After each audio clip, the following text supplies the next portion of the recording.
नमस्कार दोस्तों, आप सभी को हमारे चैनल पे बहुत बहुत स्वागत है। आज हम लोग करंट अफेयर का दूसरा पार्ट डिस्कस करेंगे, जो कि इसमें हम लोग पॉलिटिक्स सीरीज़ को लेके चल रहे हैं। ये हमारा विज़न का PT 65 मटेरियल है, जिसमें पूरे कंप्लीट 1 ईयर का करंट अफेयर है। इस मैगज़ीन का इम्पोर्टेंस ये है कि अगर इसे सही तरीके से कर लिया जाए तो 80 to 90% पॉलिटी के जो क्वेश्चंस हैं वो यहाँ से कवर हो सकते हैं। और तो और इस मैगज़ीन की खूबसूरती ये है कि इसमें स्टैटिक पोर्शन को भी बहुत अच्छे तरीके से कवर किया गया है। अगर इसको सही तरीके से किया जाए तो आपका स्टैटिक पोर्शन भी 50 to 60% कवर हो जाएगा। सो अगर आप नए हैं तो हमारे चैनल को प्लीज़ सब्सक्राइब करें, सपोर्ट करें एंड अपने दोस्तों में शेयर करें। और अगर आपको हमारा इनिशिएटिव अच्छा लग रहा है, पसंद आ रहा है, अगर ये वीडियो आपको पसंद आ रही है तो प्लीज़ इसे आप लाइक करें, कमेंट करें, अपने दोस्तों में शेयर करें। ठीक है, तो शुरू करते हैं हम लोग आज का अपना टॉपिक। पहला टॉपिक क्या है हमारा? No confidence motion. No confidence motion क्या होता है इसके बारे में बात करेंगे। ये कह रहा है कि union government face no confidence motion in the monsoon session. मतलब अभी जो मानसून सेशन आया था हमारे पार्लियामेंट में, उसमें नो कॉन्फिडेंस मोशन देखने को मिला। वैसे ये होता क्या है? नो कॉन्फिडेंस मोशन एक लेजिस्लेटिव रेजोल्यूशन होता है। इसमें क्या होता है कि ये लोकसभा में इंट्रोड्यूस किया जाता है। Allow the opposition to challenge the, इसमें क्या है कि गवर्नमेंट की मेजोरिटी के ऊपर जो है ना चैलेंज किया जाता है। ओके, अगर ये नो कॉन्फिडेंस पास हो जाता है, नो कॉन्फिडेंस मोशन अगर ये पास हो जाता है तो गवर्नमेंट को रिज़ाइन करना पड़ जाता है। इसमें देखा जाता है कि ये जो कॉन्फिडेंस है सिर्फ और सिर्फ लोकसभा में ही लाया जा सकता है। अब देखते हैं कुछ संवैधानिक कॉन्स्टिट्यूशन प्रोविज़न क्या है। आर्टिकल 75 क्या कहता है कि council of minister are collectively responsible to the Lok Sabha. ठीक है, आर्टिकल 75 के तहत। और सेम कंडीशन क्या बोलता है स्टेट लेवल के लिए? आर्टिकल 164 सब क्लॉज 2 बताता है कि council of ministers shall be collectively responsible to the state legislative assembly. ठीक है, और भी यहाँ पे कुछ रूल्स वगैरह दे रखे हैं, उतना डिटेल में जाने की ज़रूरत नहीं है। अब देखते हैं ग्राउंड्स के, मतलब किस ग्राउंड पे लाया जा सकता है। तो ऐसा कोई ग्राउंड नहीं होता। अपोजिशन को लगता है कि हाँ अब ये मोशन लेके आना चाहिए तो वो लेके आ जाते हैं। इस रेजोल्यूशन के डिस्कशन के लिए सबसे पहले ये मोशन लाने के लिए क्या है कि आपको ग्रांट लेनी पड़ती है हाउस से, है ना, जैसे हम लीव कहते हैं, लीव इज़ ग्रांटेड। अगर unless the leave is granted by the house motion is, मतलब ऐसा है कि जब तक आपको ग्रांट नहीं मिलता, लीव नहीं मिलता, तो आप इसके बारे में जो है ना डिस्कशन नहीं कर सकते हैं। इसमें यह है कि अगर रिपीट मोशन देखा जाए कि अगर किसी सेशन में, अगर मानसून सेशन में मान लो कि अगर ये अगर एक बार मोशन के बारे में चर्चा की गई होगी तो दोबारा उसी सेशन में नहीं लाया जाएगा। यानी कि रिपीट मोशन क्या बोल रहा है? Can not be move in the same session. Okay, अब आगे देखते हैं क्या बता रहा है। Usual process for the no confidence motion. सबसे पहले क्या होता है कि house expresses it wants to confidence in the council. मतलब यह है कि हाउस जो है ना वो कॉन्फिडेंस देखना चाहता है कि हमारा काउंसिल ऑफ मिनिस्टर के ऊपर कॉन्फिडेंस है कि नहीं है। अपोजिशन ये देखती है। Speaker examine if the no confidential motion is on. मतलब ये कह रहा है कि ये स्पीकर जो है वो इसे एग्जामिन करते हैं कि मतलब ये सही तरीके से लाया गया है कि नहीं है। The member who has table the notice asked for the, मतलब अगर जो मेंबर्स इस मोशन को जो है ना टेबल कहते हैं तो उनको क्या होता है कि लीव लेनी पड़ती है, मतलब ग्रांट लेनी पड़ती है, परमिशन लेनी पड़ती है पार्लियामेंट से। Speaker then calls upon the member who are, फिर उसके बाद स्पीकर क्या करते हैं कि जो ग्रांट देने वाले होते हैं तो उसके ऊपर क्या कि पूछते हैं कि कौन कौन इस ग्रांट के सपोर्ट में है या नहीं है। अगर ग्रांट चाहिए होता हो इस नो कॉन्फिडेंस मोशन के ऊपर तो कम से कम आपके 50 मेंबर आपके सपोर्ट में होने चाहिए, तभी जाके ये लीव आपको ग्रांट की जाती है। उसके बाद फिर वह डिस्कशन की जाती है वगैरह। ठीक है, ये जो डिस्कशन की जाती है पार्लियामेंट में। ठीक है, अब आगे देखते हैं parliamentary privilege of law maker. Recently supreme court set up 7 जज बेंच। हाल ही में 7 जज बेंच जो है गठित किया गया है। किनकी अगुवाई में? चीफ जस्टिस ऑफ इंडिया की अगुवाई में। किसके लिए? 1998 में जो जजमेंट आया था पीवी नरसिम्हा राव केस के बारे में, अब देखते हैं क्या है पीवी नरसिम्हा राव जजमेंट क्या है। PV Narasimha Rao case judgment came in the backdrop of 1993 Jharkhand Mukti Morcha bribery. मतलब इसका कहने का मतलब ये है कि लॉ मेकर के ऊपर जो है ना क्रिमिनल केसेस वगैरह अगर होते हैं या फिर किसी ब्राइबरी को चार्ज को लेकर के होते हैं उसके बारे में डिस्कशन करता है। एक बार देखते हैं क्या है।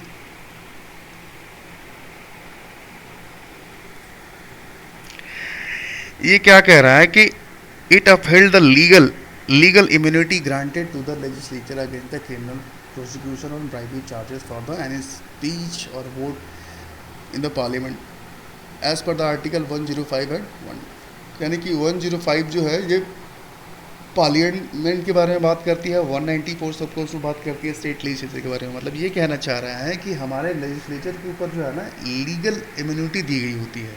मतलब अगर कुछ केसेस में ब्राइबरी को लेकर के या फिर आपने पार्लियामेंट में अगर कुछ आपने बोल दिया या फिर आपने पैसा वैसा लेकर के किसी के अगेंस्ट में वोट कर दिया, किसी के सपोर्ट में वोट कर दिया, तो उनके ऊपर जो है एज सच ऐसा कोई केस या फिर ऐसा कोई ये नहीं ऐसा कोई मतलब ये नहीं होगा। ठीक है, उसके लिए क्या किया गया, लीगल इम्यूनिटी दिया जाता है ताकि ये लोग अब इंडिपेंडेंटली अपना काम कर सकें। अब देखते हैं क्या बोलते हैं अबाउट द पार्लियामेंट्री प्रिविलेज। क्या कहता है, ये एक तरह का लीगल इम्यूनिटी है।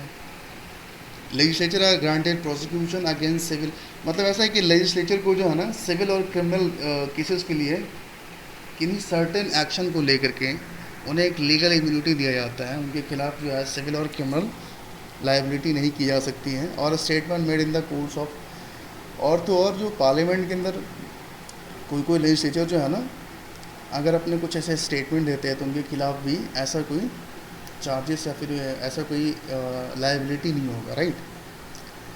इफ़ एन इंडिविजुअल और authority undermine the parliamentary privileges of A member और हाउस इट इज़ कॉल्ड, अगर हाँ ये कह रहा है कि अगर पार्लियामेंट्री प्रिविलेजेस को अगर कोई अंडरमाइन करता है तो उसे हम क्या कहते हैं, ब्रीच ऑफ प्रिविलेज कहते हैं।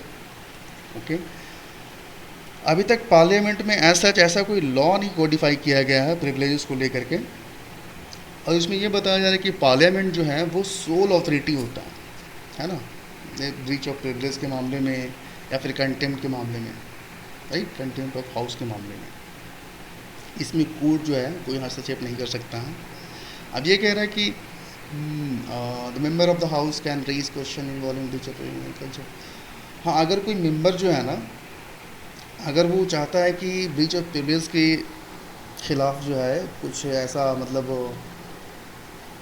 क्वेश्चन अगर खड़ा किया जाए तो स्पीकर है या फिर चेयरमैन का कंसेंट बहुत ही इंपॉर्टेंट होता है। इनके कंसेंट के बिना आप नहीं रेज कर सकते क्वेश्चन। अब कुछ कॉन्स्टिट्यूशन प्रोविज़न क्या कह रहा है, आर्टिकल 105 बताता है हमारे पार्लियामेंट के बारे में, मतलब राज्यसभा लोकसभा के बारे में। वैसे हमारा आर्टिकल 194 बताता है हमारा स्टेट लेजिस्लेचर के बारे में, क्या बोल रहा है, power privileges and immunity of the state legislature के बारे में बताता है। Article 105 sub clause 2, no person shall be liable in respect of publication of any report paper. मतलब ऐसा है कि अगर पार्लियामेंट या फिर स्टेट लेजिस्लेचर के अंदर जो है अगर आप ऐसा रिपोर्ट या फिर कुछ ऐसा स्टेटमेंट या वोट वगैरह आप करते हैं तो आप जो है ना इसके लिए आप लायबल नहीं होंगे।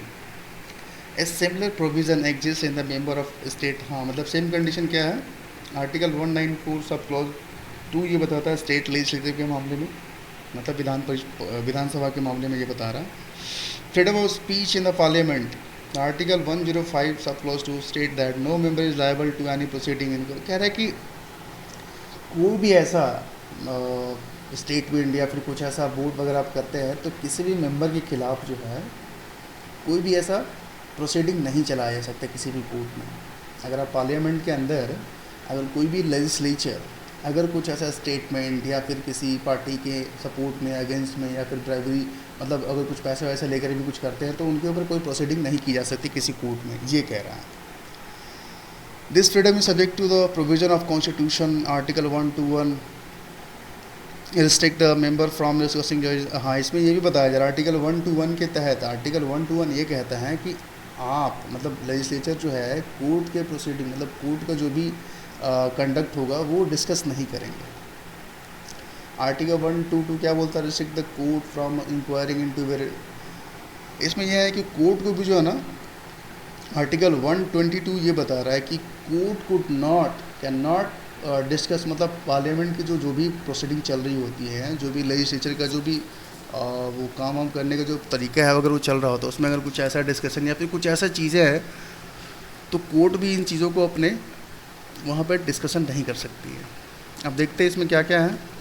एक चीज़ और देख लेते हैं यहाँ पे क्या बोल रहा है। Rational behind the parliamentary privileges, इसमें क्या इंश्योर होती है फ्रीडम ऑफ एक्सप्रेशन, मतलब पार्लियामेंट्री जो है ना, मतलब फ्रीडम ऑफ एक्सप्रेशन के तहत अपना जो भी क्या बोले, ensure the freedom of expression of the legislature without the fear, मतलब बिना डरे जो है अपने मन की बात को पार्लियामेंट्रियन जो है लेजिस्लेचर अपने मन की बात को पार्लियामेंट में रख सकते हैं। Ensure the attendance of parliamentary session, मतलब ऐसा है कि अगर सबको फ्रीडम दी रखी है लेजिस्लेचर को, तो वो लोग अपना पार्लियामेंट जो सेशन है उसको अटेंड कर सकते हैं। क्योंकि अगर ऐसा है ना कि अगर वहाँ पे फ्रीडम ऑफ स्पीच है, वहाँ पे अगर लीगल इम्यूनिटी दी गई है, तो पार्लियामेंट अपने मन की बात को वहाँ पे रख सकते हैं। ठीक है। तीसरा, maintain the authority dignity of legislature, मतलब लेजिस्लेचर की डिग्निटी भी मेंटेन रहती है। Carry out the function independently and effectively, right. अब आगे आते हैं। Law made by the parliament, freedom from arrest, मतलब ऐसा है कि पार्लियामेंट्री को क्या है, फ्रीडम फ्रॉम अरेस्ट भी दे रखा गया है। Any civil case 40 days before and after the adjournment of the house during the session in the, मतलब ऐसा है कि अगर सेशन चल रहा होगा ना, तो एडजर्नमेंट के 40 दिन पहले और 40 दिन बाद तक जो है ना उनको जो है ना सिविल केसेस उनके खिलाफ नहीं ये किया जा सकता है। However the MP doesn't enjoy any such immunity in criminal cases, मतलब अगर क्रिमिनल केसेस वगैरह होते हैं तो MP को जो है ना इसमें इम्यूनिटी नहीं दी गई है, ये कह रहा है। अब देखते हैं इसमें इन सब चीज़ों के बारे में जांच कौन करता है। तो प्रिविलेज कमेटी बनाई गई होती है। इसमें क्या है कि parliamentary standing committee present in both house, दोनों हाउसेज में क्या है पार्लियामेंट्री स्टैंडिंग कमेटी होती है, जिसमें 15 मेंबर होते हैं लोकसभा में, होते हैं 10 मेंबर होते हैं राज्यसभा में, जो कि नॉमिनेट किए जाते हैं स्पीकर और चेयरमैन के द्वारा। Speaker in the case of Lok Sabha and chairman in the case of Rajya Sabha. इनका फंक्शन क्या होता है, इन्वेस्टिगेट करना, question involving the breach of privilege, मतलब इन सब के बारे में ये जांच करती है। ठीक है। पार्लियामेंट के पास पावर ये भी है कि राइट टू एक्सक्लूड स्ट्रेंजर्स, मतलब किसी स्ट्रेंजर्स को ना एक्सक्लूड करने का पावर जो है पार्लियामेंट के पास होता है। Power and right to exclude stranger from the proceeding, मतलब प्रोसीडिंग के बीच में से अगर पार्लियामेंट चाहता है तो उसे एक्सक्लूड कर सकता है। अब देखते हैं क्या बोल रहे हैं। कंटेम्प्ट ऑफ हाउस क्या होता है, जैसे कंटेम्प्ट ऑफ कोर्ट होता है ना, वैसे कंटेम्प्ट ऑफ हाउस क्या है। Contempt of house is a different from the breach of, मतलब ब्रीच ऑफ प्रिविलेज क्या होता है, प्रिविलेज मतलब हर पार्लियामेंटेरियंस को दे रखा होता है, लेकिन कंटेम्प्ट ऑफ हाउस मतलब क्या होता है कि हाउस का अपना एक कुछ एक डेकोरम होता है। ठीक है। उस डेकोरम को आप जो है ना डेरिवेटरी टर्म के, या फिर आप उसे ये नहीं कर सकते हैं, आप उसकी इमेज को टार्निश नहीं कर सकते हैं, ये कहना चाह रहा है। It is an act or a mission which obstruct or has a tendency to obstruct either house of the parliament, मतलब ऐसा नहीं, कुछ पार्लियामेंटेरियन जो है प्रोसीडिंग के बीच में हो हल्ला करके जो है ना वो पार्लियामेंट के काम को चलने नहीं दिया जाता है, ऐसा करके कुछ एक्टिविटीज़ करते हैं, उन सब के बारे में दे रखा है। Parliament is a sole authority to ascertain if there has been a breach or contempt of house, मतलब ऐसा है कि पार्लियामेंट जो है वो एक सोल अथॉरिटी है। अगर कोई ब्रीच ऑफ प्रिविलेज का मामला आता है या फिर कंटेम्प्ट ऑफ हाउस का मामला आता है, ठीक है, इसमें किसी कोर्ट को दाखिल करने का कोई भी अधिकार नहीं दे रखा गया है। कह रहे कि house can commit an offender to custody, house के पास पावर है कि अगर कोई ऑफेंस करता है तो उसे कस्टडी में भी भेजा जा सकता है to the duration of the house session, मतलब ऐसा है कि अगर सेशन चल रहा है, अगर सेशन के बीच में कोई ऐसा इंसान जो है अगर कुछ ऐसा ऑफेंस करता है तो पार्लियामेंट के पास पावर है कि रेस्ट ऑफ द सेशन के तहत उसको जेल भी भेजा जा सकता है, कस्टडी में भेजा जा सकता है। ठीक है। या फिर in case if MP is found guilty, अगर कोई MP गिल्टी पाया जाता है तो he can be suspended from the house और फेस एक्सपल्शन। ओके, चलिए आगे क्या कहता है, expulsion from the expulsion of the law maker. ये क्या कह रहा है कि Lok Sabha has expelled one of its member, मतलब हाल ही में क्या है कि लोकसभा ने अपने एक मेंबर को एक्सपेल्ड किया है, किस वजह से, जिसने इलीगल तरीके से गिफ्ट वगैरह लिया था। Expulsion of law maker in India क्या कहता है, constitutional as well as legal rules, मतलब संवैधानिक और लीगल रूल बनाया गया है। कॉन्स्टिट्यूशन प्रिविलेज देखते क्या बोलते हैं, कॉन्स्टिट्यूशनल बेसिस क्या हो सकता है एक्सपल्शन का, MP found guilty of breach of privilege और कंटेम्प्ट ऑफ हाउस। अगर कोई एक एमपी जो है ब्रीच ऑफ प्रिविलेज करता है या फिर कंटेम्प्ट ऑफ हाउस करता है तो उसे सस्पेंड किया जा सकता है या उसे एक्सपेल किया जा सकता है। इसके लिए क्या होता है, सिंपल मेजॉरिटी लेनी होती है।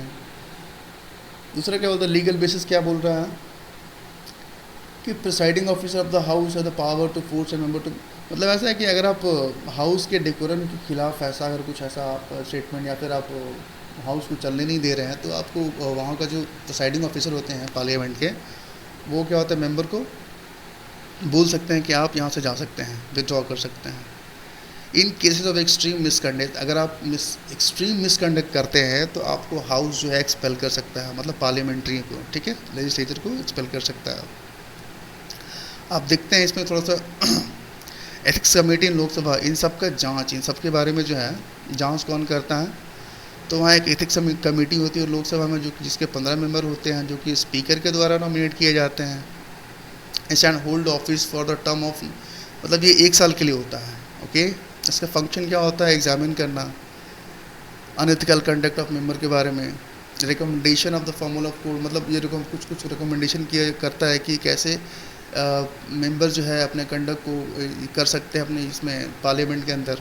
दूसरा क्या है, कोड ऑफ कंडक्ट, ये क्या बोल रहा है कि फर्स्ट एथिक्स कमेटी सबसे पहले लोकसभा में कब लाया गया था, 2000 में, एंड राज्यसभा में 1997 में, मतलब सबसे पहले राज्यसभा में लाया गया था, उसके बाद ये लोकसभा में लाया गया था। ठीक है, अब आगे देखते हैं इससे कुछ rules of procedure and conduct of business related to suspension of Lok Sabha and Rajya Sabha, मतलब राज्यसभा और लोकसभा में कैसे मतलब एक्सपेल्ड किया जा सकता है, क्या रूल्स वगैरह होते हैं उसके बारे में देखते हैं। लोकसभा में क्या है, रूल 373 में क्या बोल रहा है कि it empower the presiding officer to order the MP withdraw, मतलब ऐसा है कि प्रिसाइडिंग ऑफिसर के पास पावर होता है कि किसी भी एमपी को जो है बोल सकते हैं कि आप जो है सिटिंग को छोड़ के जा सकते हैं। रूल 374 में क्या बोला, suspend MP for a period not exceeding, मतलब ऐसा है कि एमपी जो है ये कह सकते हैं कि जो सेशन चल रहा है उस सेशन के बीच में अगर कुछ जितने भी दिन का जो गैप है उस पूरे गैप के, मतलब जितने दिन बचे हुए उस पूरे दिन के लिए जो है एमपी जो है उनको ये किया जा सकता है, सस्पेंड किया जा सकता है। आर्टिकल 374 ये क्या बोल रहा, स्पीकर टू नेम एमपी, अगर स्पीकर किसी एमपी का नाम अगर ले लेते हैं ना, अगर नाम लिख देते हैं तो वो ऑटोमेटिकली वो क्या होता है, सस्पेंड हो जाएगा। अब आते हैं राज्यसभा के मामले में क्या क्या देख लेते हैं। रूल 255, चेयरमैन के पास पावर क्या होता है कि chairman to direct any member to withdraw immediately from the house, मतलब चेयरमैन जो है किसी को जो है ना अलाउ कर सकते हैं कि तुरंत के तुरंत आप हाउस को छोड़ सकते हैं अगर आपने सही तरीके से कंडक्ट नहीं किया हो तो। रूल 256 क्या क्या, सस्पेंडिंग द मेंबर, मतलब उसको सस्पेंड किया जा सकता है for a period not exceeding the reminder session.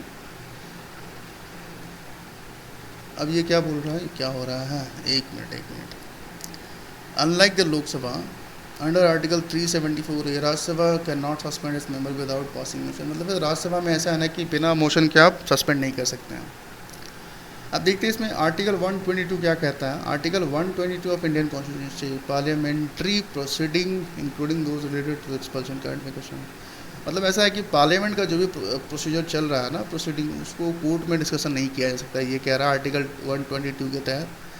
लेकिन राजा रामपाल केस 2007 में ये बताया, court upheld the expulsion of Raja Rampal but noted that proceeding tainted by substantial illegality, मतलब ऐसा है कि अगर कोई इलीगल तरीके से अगर आप किसी अपने मेंबर को एक्सपेल्ड कर दे रहे हैं, बाहर कर दे रहे हैं, तो वो जुडिशियल स्क्रूटनी के तहत आएगा।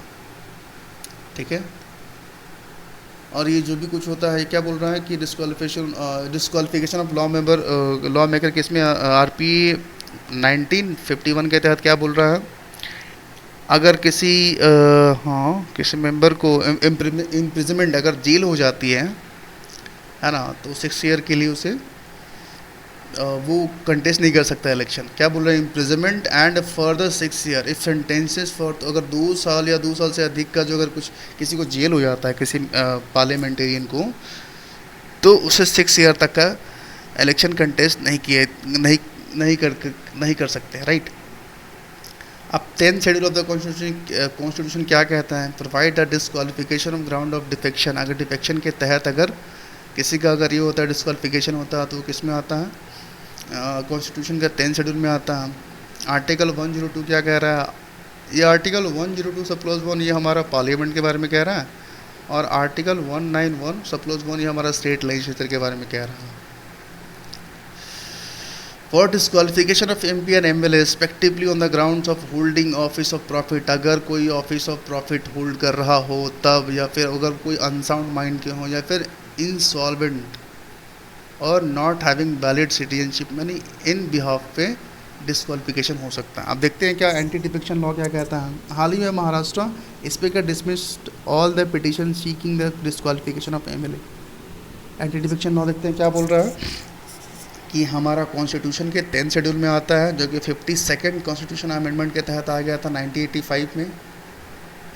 इसमें डिस्क्वालिफिकेशन के बारे में बात कर रहा है। डिस्क्वालिफिकेशन कैसे हो सकता है किसी मेंबर का, वो बात करते हैं यहाँ पे। क्या बोलेंगे, वॉलेंट्री गिव्स अप, अगर कोई अपने मन से जो है ना किसी पार्टी का मेंबरशिप दे देता है, या फिर वोट्स और अब्सटेंट ऑफ द हाउस, मतलब ऐसा है कि अगर कोई पॉलिटिकल पार्टी जो है अगर कुछ डायरेक्शन देता है अपने मेंबर्स को कि हाँ हमें इस पर्टिकुलर पॉलिटिकल पार्टी के सपोर्ट में वोट करना है, और किसी ने कोई मेंबर जो है उसके सपोर्ट में ना करते उसके अगेंस्ट में वोट कर दिया, तभी वो डिस्क्वालीफाई हो सकता है। Not been condoned within the, अगर कोई पार्टी पार्टी का मेंबर जो है पार्टी के खिलाफ अगर काम करता है और उसे पार्टी जो है 15 दिन के अंदर उसे माफ़ नहीं करती है, तो भी वो डिस्क्वालीफाई हो जाएगा। या फिर इंडिपेंडेंट मेंबर बिकम डिस्क्वालीफाई, मतलब कोई इंडिपेंडेंट मेंबर जो है जीत कर गया है और अगर कोई पॉलिटिकल पार्टी को ज्वाइन कर लेता है तो वो भी डिस्क्वालीफाई हो जाएगा। अगर कोई नॉमिनेटेड मेंबर है, अगर वो 6 महीने के भीतर अगर किसी पॉलिटिकल पार्टी को ज्वाइन करता है तब तो ठीक है, लेकिन अगर 6 महीने के बाद अगर वो किसी पॉलिटिकल पार्टी को ज्वाइन कर लेता है तो वो भी डिस्क्वालीफाई हो जाएगा, ठीक है। इसमें एक्सेप्शन क्या कह रहा है कि अगर किसी पार्टी का 2/3 लेजिस्लेचर किसी दूसरे पार्टी में मर्ज हो जाते हैं तो उसको डिस्क्वालीफाई नहीं माना जाएगा, right.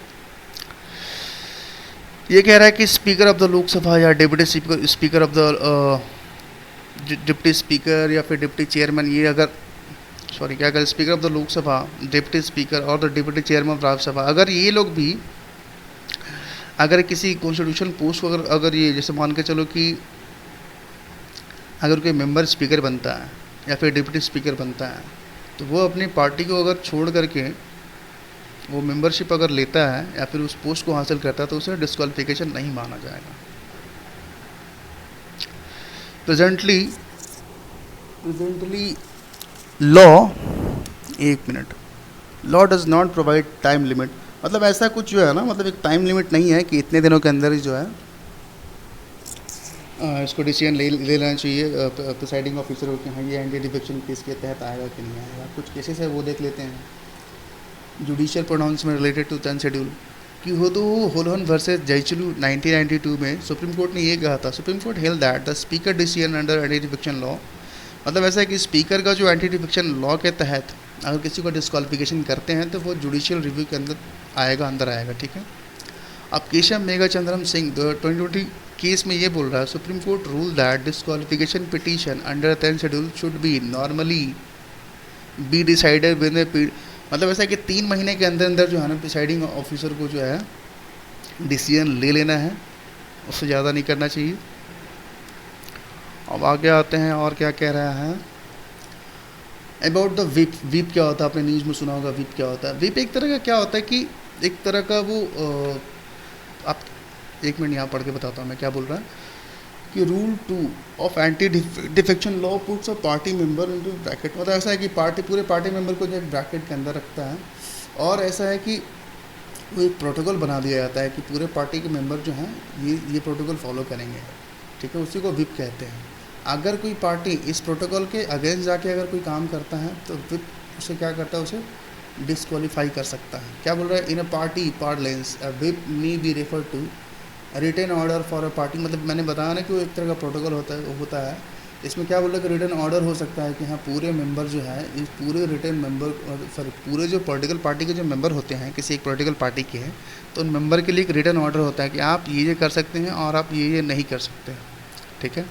To follow certain direction, मतलब एक तरह का डायरेक्शन दिया जाता है। Designated official to the of the party who is authorise to issue cert, या फिर ऐसा भी कर सकते हैं कि उस एक किसी पर्टिकुलर पार्टी में से जो है किसी एक मेंबर को जो है विप बना दिया जाता है, और विप जो बोलता है उसके डायरेक्शन को फॉलो करना होता है पूरे मेंबर को। ये एक तरह क्या है ब्रिटिश प्रैक्टिस है। अब आगे आते हैं, क्या बोल रहे हैं, ordinance making power of president and governor. कह रहे कि हाल के दिनों में ऐसा है कि विप बनाने का जो प्रक्रिया है उसमें गिरावट आई है। इससे ये मालूम चलता है कि हमारा जो लेजिस्लेचर है वो काफ़ी एक्टिव है। अब इसमें ये देखते हैं कि ordinance are temporary laws which can be issued by the president when a parliament, मतलब पार्लियामेंट अगर सेशन में ना हो तो ऑर्डिनेंस प्रेसिडेंट के द्वारा लाया जा सकता है। इसका लेगेसी देखते हैं। ये लेगेसी जो है इंडियन काउंसिल एक्ट 1861 और गवर्नमेंट ऑफ इंडिया एक्ट 1909 और the government of India act 1935 के तहत इसे लाया जाता जा रहा है।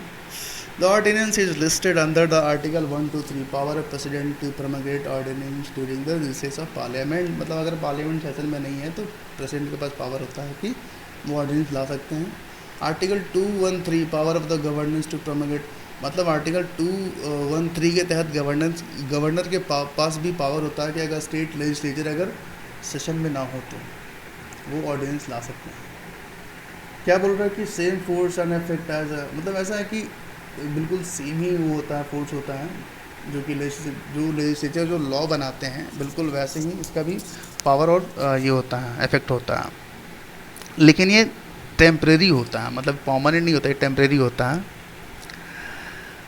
6 week from the date when the next session start, मतलब ऐसा है कि इसका एक्सपायरी हो जाता है 6 week from the date when the next session is starts. Ordinance में lapse earlier if the president और गवर्नर विड्रॉ, ऑर्डिनेंस मतलब लैप्स हो सकता है अगर गवर्नर और प्रेसिडेंट अगर वापस ले लेते हैं तो, ठीक है। और अगर both the houses pass solution, अगर दोनों हाउस मिल करके जो है इससे अगर डिसअप्रूव कर दियो तो भी ये लैप्स हो जाएगा। अब ये क्या बोला, resolution disapproving it is a pass by the legislative assembly and agree to the, मतलब ऐसा है कि अगर लेजिस्लेटिव असेंबली अगर से डिसअप्रूव कर देती है, क्या बोल रहा है कि the disapproving it is a pass by the legislative assembly and agreed by the council, मतलब ऐसे देखा जाता है कि लेजिस्लेटिव असेंबली के पास ज़्यादा पावर होता है, काउंसिल के पास उतना होता नहीं है, तो इसको बाईपास किया जा सकता है। Only be issued on the matter of parliament and legislature can make law, मतलब उन्हीं मुद्दों पे ऑर्डिनेंस लाया जा सकता है जिस पे पार्लियामेंट या फिर स्टेट लेजिस्लेचर लॉ बना सकती है।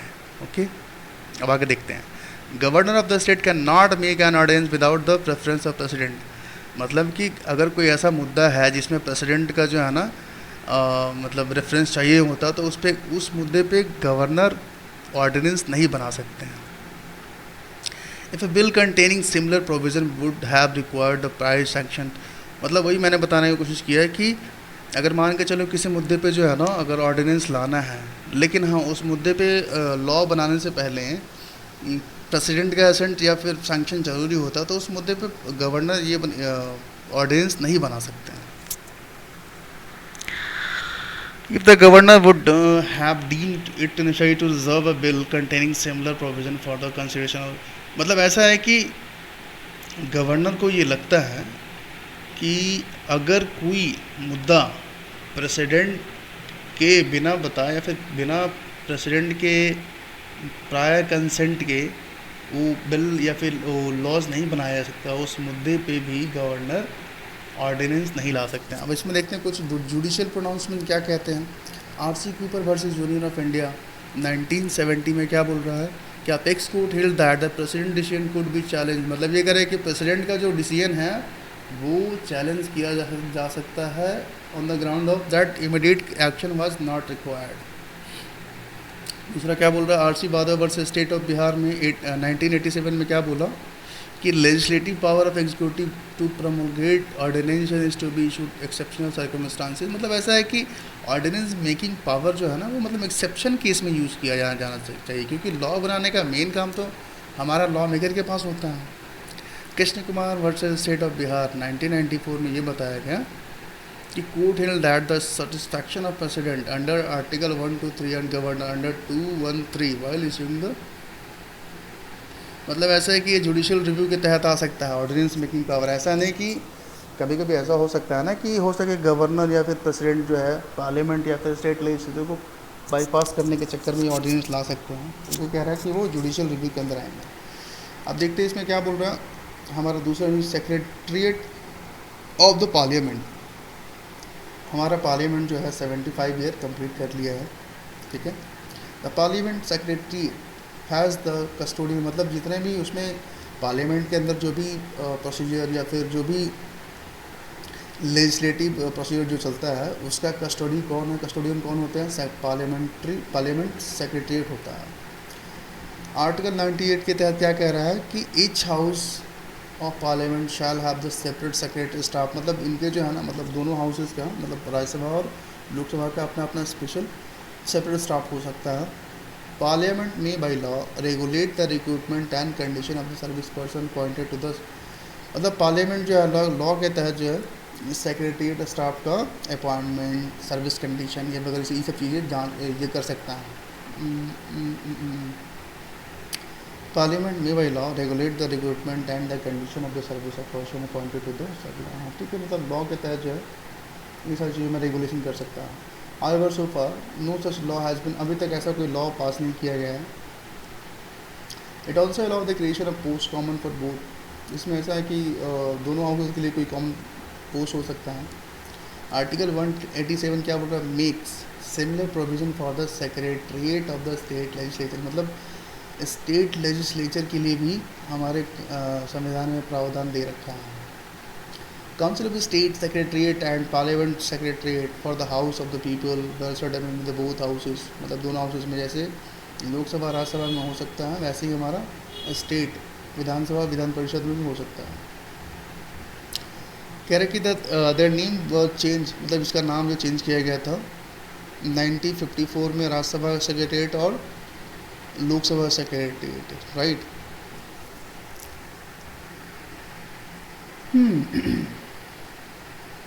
अब देखते हैं कि क्या हो जा रहा है बार बार।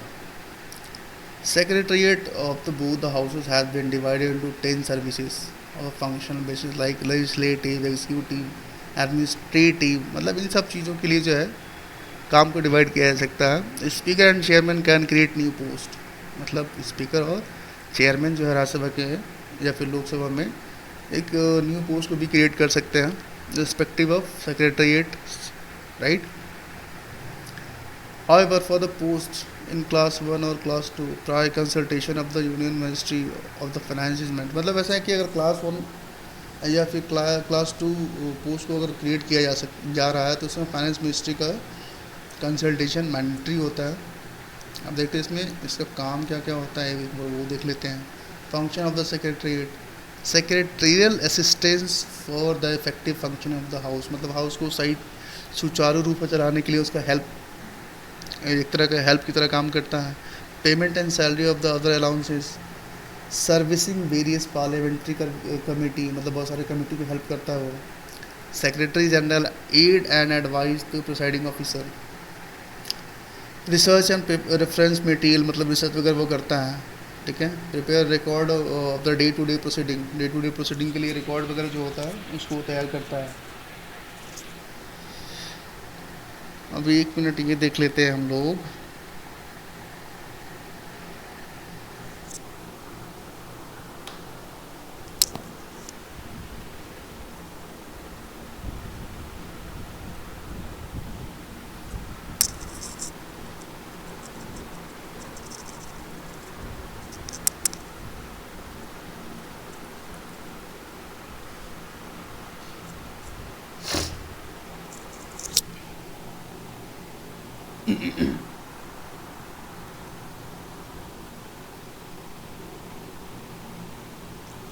स्ट्रक्चर देख लेते हैं लोकसभा और राज्यसभा के रिस्पेक्ट में क्या है। Speaker of the Lok Sabha vested the ultimate guidance and control over the secretary, मतलब स्पीकर के पास जो है पावर होता है कि इसको कैसे गाइड करना है। साथ ही साथ राज्यसभा के पास भी सेम एडमिनिस्ट्रेटिव कंट्रोल होता है, राइट।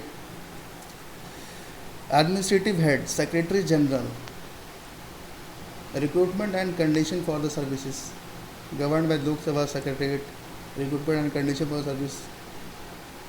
एंड राज्यसभा के संदर्भ में रिस्पेक्ट में क्या है, recruitment and condition of the service is governed by the Rajya Sabha secretariat. मतलब ऐसा है कि जो भी रिक्रूटमेंट वगैरह होता है ना, तो इन सब का जो है सर्विस कंडीशन के बारे में देखना, या फिर क्या उसका कंडीशन है, वर्किंग कंडीशन हो गया, रिक्रूटमेंट वगैरह जो भी होता है ना, वो सब कुछ ये चेक करता है secretariat, right.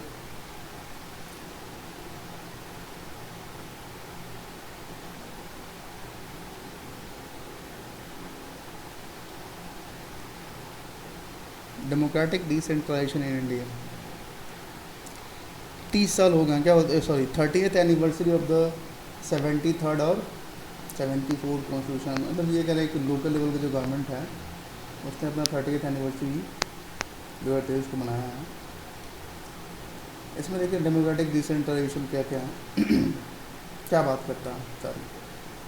It refers to the devolution of power resources and decision making authority from the central government to local. मतलब ऐसा है कि ये जो अपने पावर को डिवोल्यूशन कर देना, बांटना लोकल लेवल तक, है ना, ये बात कर रहा है, सच एज पंचायत और म्यूनसिपलिटीज़। 73rd और 74th constitution amendment act 1992 that came into force, मतलब ये 1993 में ये फोर्स में आया। Introduce a democratic decentralisation. 73rd constitution amendment 1992 किसके बारे में बात करता है, पंचायती राज के बारे में बात करता है। ये क्या, पंचायती राज इंस्टीट्यूशन वाज कॉन्स्टिट्यूशनलाइज, मतलब संवैधानिक बनाया गया था। पार्ट 9 ऐड किया गया था। और इंडिया, हाँ, it consist of provision article 243 से लेकर के 243 तक का आर्टिकल जो है हमारा पंचायती राज से बात करता है।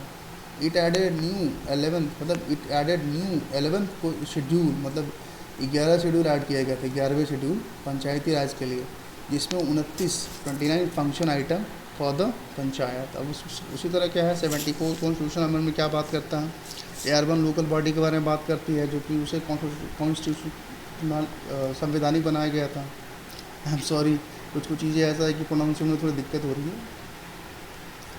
क्योंकि मैं भी मतलब ऐसा है कि मैं एक्सपर्ट नहीं हूँ, मैंने बस जस्ट स्टार्ट किया है पढ़ाना, उसके लिए sorry.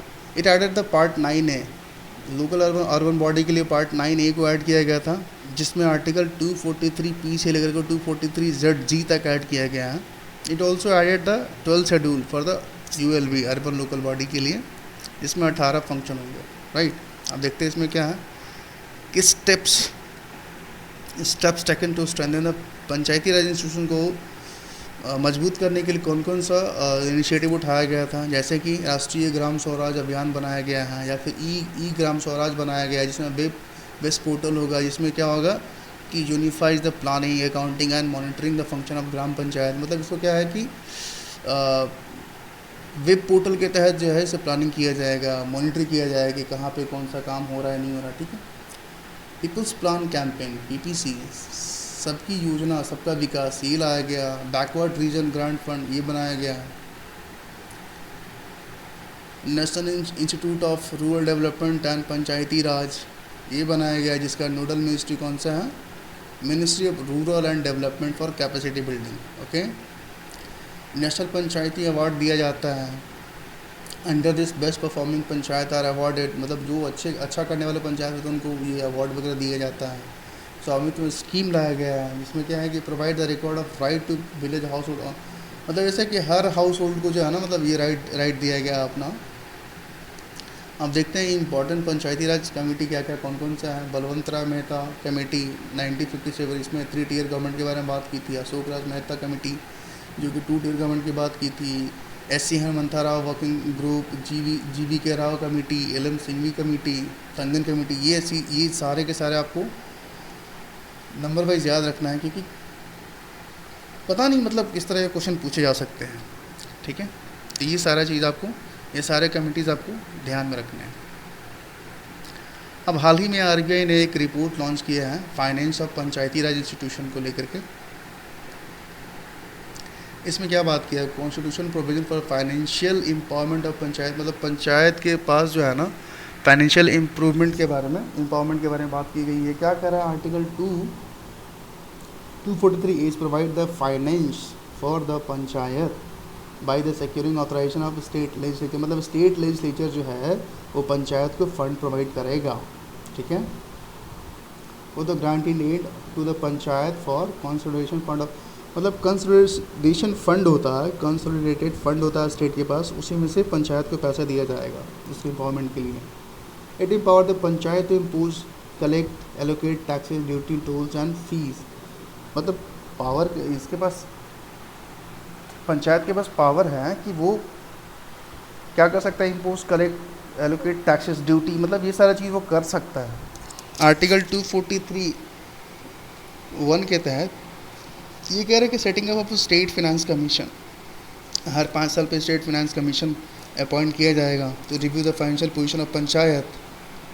Article 283 sub clause 3(b)(b) ये क्या बात कर रहा है कि finance commission to recommend measures needed to augment the consolidation fund of state and supplement the panchayat, मतलब ऐसा है कि पंचायत फाइनेंस कमीशन जो है रिकमेंडेशन देगा कि कैसे, मतलब कंसोलिडेशन फंड में से, कंसोलिडेटेड फंड ऑफ स्टेट में से पंचायत को रिसोर्स दिया जाए ताकि उसका एम्पावरमेंट सही तरीके से हो सके। अब देखते हैं कि सोर्स ऑफ फाइनेंस ऑफ पंचायती राज ऐसा है कि कुछ उसका इंटरनल और ओन सोर्स ऑफ रेवेन्यू हो सकता है। कौन कौन टैक्स रेवेन्यू होता है, नॉन टैक्स रेवेन्यू होता है, और टैक्स किस पे लगा सकता है, property tax on land, agriculture पे नहीं लगा सकता, बिल्डिंग पे लगा सकता है, लैंड पे लगा सकता है ना, यही सारा जो टैक्सेस वगैरह जो है वो लगा सकता है। एक मिनट, ये सारे टैक्सेस जो है वो पंचायत लगा सकता है, ठीक है। नॉन टैक्स क्या है, market fees on a person exporting goods, इसके ऊपर लगा सकता है। अब क्या बोलो, transfer of fund from central finance commission and, अच्छा मतलब ये स्टेट फाइनेंस कमीशन और सेंट्रल फाइनेंस कमीशन जो है कुछ कुछ ग्रांट देते हैं, जैसे कि टाइट ग्रांट क्या होता है कि किसी स्पेसिफिक पर्पस के लिए होता है, अनटाइट ग्रांट दे सकते हैं, मतलब ऐसा है कि इसके लिए कोई ऐसा पर्पस नहीं होता है, जनरल पर्पस के लिए दिया जाता है। परफॉर्मेंस बेस, मतलब कि पंचायत जितना अच्छा करेगा उसके लिए और उतना ज़्यादा ग्रांट दिया जाएगा, right. Special category fund grant क्या होता है कि ये यूनिक चैलेंजेस, मतलब किसी पर्टिकुलर चैलेंज को एड्रेस करने के लिए इसको ये वाला स्पेशल कैटेगरी ग्रांट दिया जाता है, ठीक है।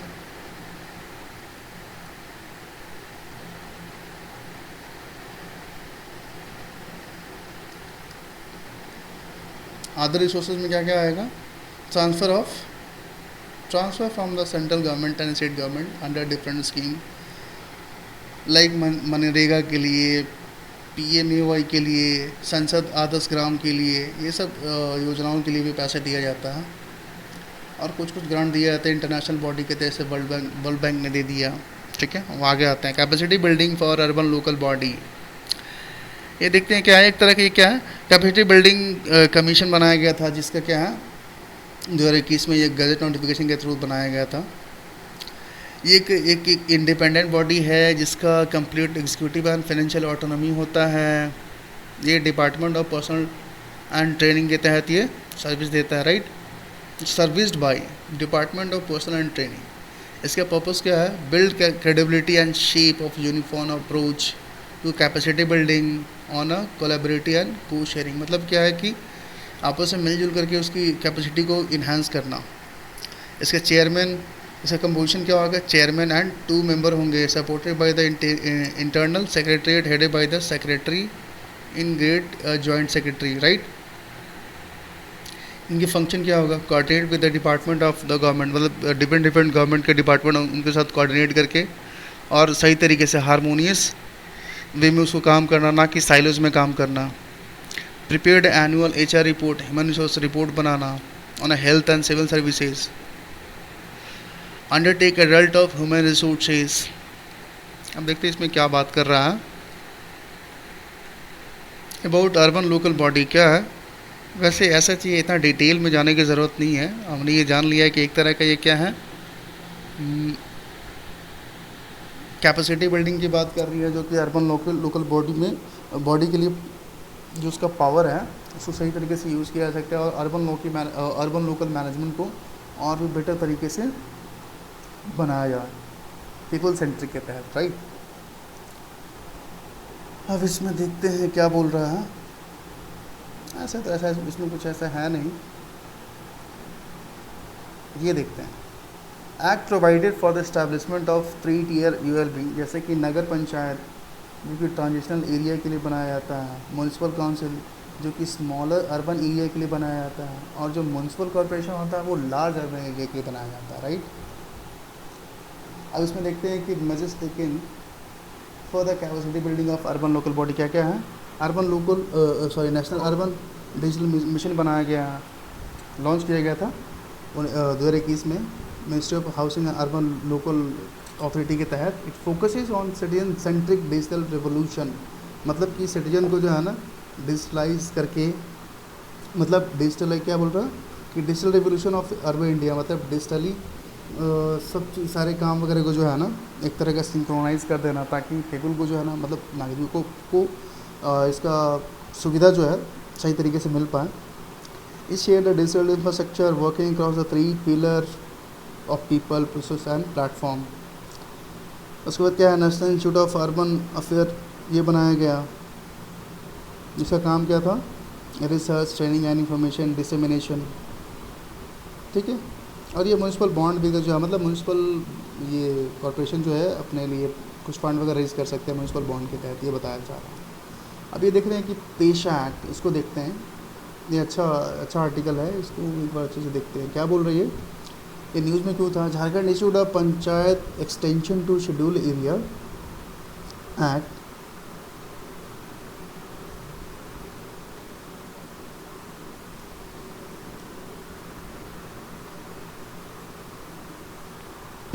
हाँ, panchayat extension to schedule area act PESA act draft rule for the public consultation. इसमें देखते हैं ये दिलीप सिंह भूरिया कमेटी के तहत ये एक्ट लाया गया था 1996 में। इसका काम क्या है, और tribal empowerment and to bring them into the mainstream, मतलब ट्राइबल एरिया में जो है पंचायत ये जो रूल्स है इसको लागू करना, ताकि जो ट्राइब्स लोग हैं वो मेन स्ट्रीम में आ सकें। It provide for the extension for provision part 9 of the constitution. इसका क्या है, it provide for the extension of provision of part 9 of the constitution relating to panchayat to schedule area, मतलब पंचायत का जो भी लॉज वगैरह जो है वो ऐसे डायरेक्टली हम लोग ट्राइबल एरिया में लागू नहीं कर सकते, तो उसी को कुछ मॉडिफाई करके हम लोग लागू करने की कोशिश कर रहे हैं, ठीक है। Under article 244 sub clause 1 read the schedule for the certain modification expulsion.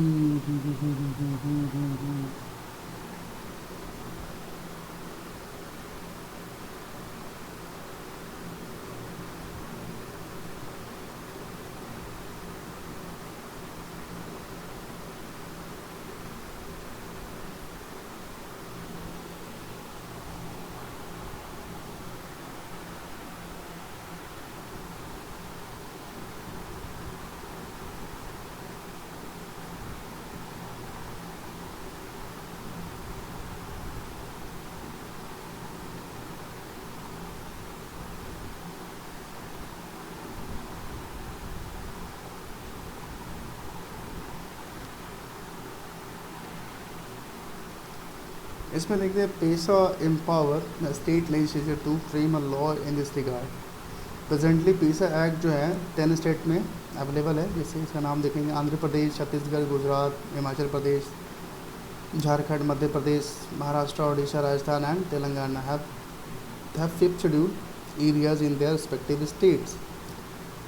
8 state ने इसे ऑलरेडी जो है बना रखा है, लेकिन हाल ही में झारखंड और उड़ीसा जो है ये दोनों ने नहीं बनाया, लेकिन हाल ही में झारखंड ने इसे बनाया है, इसका रूल्स रेगुलेशन राइट इम्प्लीमेंट करने के लिए। अभी कह रहा है कि 8 state except Jharkhand and Odisha have framed and notified their state पेशा rules under their respective state Panchayati Raj act. ठीक है, मिनिस्ट्री ऑफ पंचायती राज क्या बोल रहा है कि ministry of Panchayati Raj is the nodal ministry for the implementation of the पेशा। ठीक है, पंचायती राज ये इसको इसकी नोडल मिनिस्ट्री है। पेशा को constitution of with in the constitution भी कहते हैं।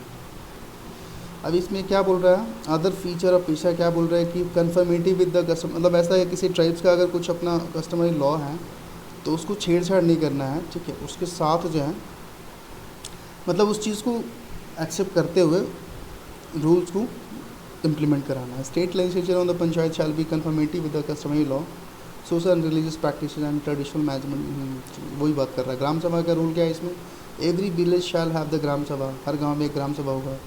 ठीक है, अब कुछ कॉन्स्टिट्यूशन क्या बोल रहा है, major power of the gram सभा देख लेते हैं पेशा का क्या है। Power of the mandatory consultation, मतलब है कि ग्राम सभा का मैंडेटरी कंसल्टेशन होगा किन किन मुद्दों पे, लैंड एक्विजिशन हो रहा होता, prevent alienation of land and restore, मतलब इन सब चीज़ों के लिए मैंडेटरी कंसल्टेशन होना ज़रूरी है। Control institution and functionaries to manage the minor water bodies and ownership, मतलब इन सब चीज़ों के लिए भी। रेगुलेट एंड रिस्ट्रिक्ट, मतलब इन सब चीज़ों को रेगुलेट करना या रिस्ट्रिक्ट करना है, ये हमारा ग्राम पंचायत का ये पावर है। जैसे कि sale, consumption of the liquor, manage village market, इन सब चीज़ों को मैनेज करने के लिए इनके पास पावर है। Resettlement and rehabilitation and prospecting license, mining, अगर कोई माइनिंग का भी जो इशू होगा वो भी वहाँ पे वो इनके पास पावर है डिसीजन करने का, राइट। अब देखते हैं और क्या है। Rule and responsibility of gram सभा क्या है। ग्राम सभा rule and responsibilities in approving all developmental work in villages, मतलब ऐसा है कि ग्राम सभा जो है डिफरेंट जो हमारा गवर्नमेंट स्कीम चलती है उसके तहत बेनिफिशियरी या फिर कुछ ऐसे क्या बोल रहे इशू, कास्ट सर्टिफिकेट लोएशन, मतलब कास्ट सर्टिफिकेट ये करना, power and control institution, functionary, इन सब मुद्दों पे जो है ग्राम सभा के पास रूल है। Every gram sabha is safeguard and preserve tradition of custom, इनका भी काम करता है gram sabha. Reservation, every panchayat to have reservation, हर पंचायत के पास अपना मतलब रिजर्वेशन दे रखा है मिनिमम 50%। वो क्या है कि वहाँ के पॉपुलेशन के बेस पे रिजर्वेशन दिया जाएगा। और क्या है कि chairperson of panchayat in at all level should be to be reserve for the ST, schedule tribe के लिए रखा गया है। अब देखते हैं कि शेड्यूल 5 और शेड्यूल 6 क्या बोलता है। 6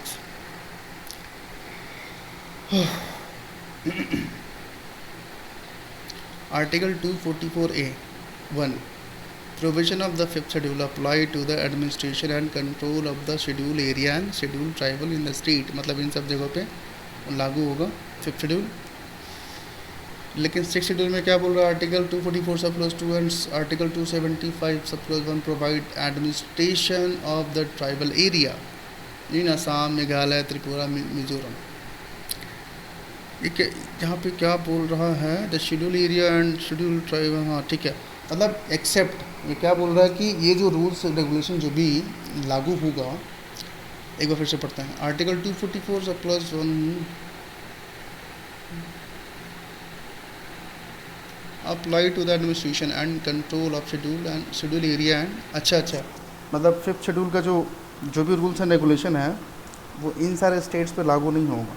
ठीक है, लेकिन ये क्या बोल रहा है कि article 244 sub clause 2 and article 275 सब clause 1 provide an administration of the tribal area in Assam, Meghalaya, Tripura, Mizoram. ठीक है, यहाँ पे 6 शेड्यूल एरिया लागू होगा। ठीक है, इसमें क्या है, council creation by act of the state, ये स्टेट लेजिस्लेचर के थ्रू इसको काउंसिल बनाया जाएगा। ये लेकिन ये क्या है, ऑटोनमस डिस्ट्रिक्ट काउंसिल है, प्रोवाइडेड बाई कॉन्स्टिट्यूशन में दिया गया है।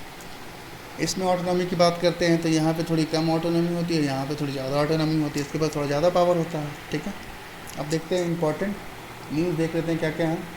पैनल ऑफ वाइस चेयरपर्सन, इसमें क्या है कि राज्यसभा ने जो है जो भी उनके पैनल होते हैं, वाइस चेयरमैन के जो पैनल होते हैं उसमें सभी महिलाओं को अपॉइंट किया है, all women panel of vice chairman. ठीक है, Rajya Sabha chairman nominated from among the members of the panel of vice chairman. ठीक है, any one of the them can preside over the house.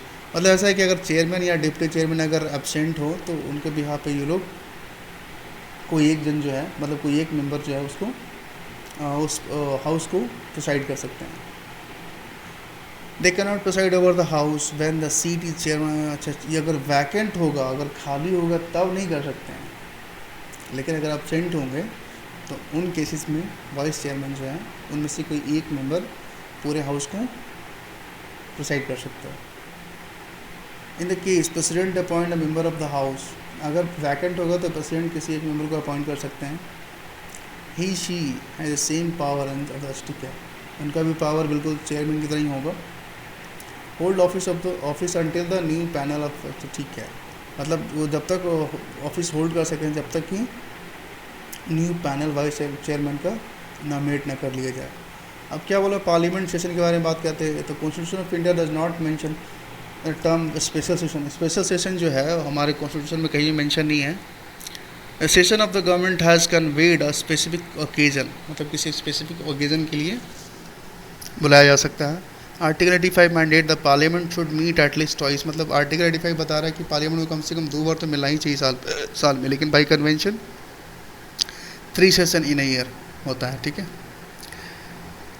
हाँ, और क्या, और तो कुछ ऐसा इंपॉर्टेंट दिख नहीं रहा है। Does not have prevent summoning, does not have prevent the summoning of parliament more often extra session, और मतलब ऐसा कुछ ही इंपॉर्टेंट नहीं है।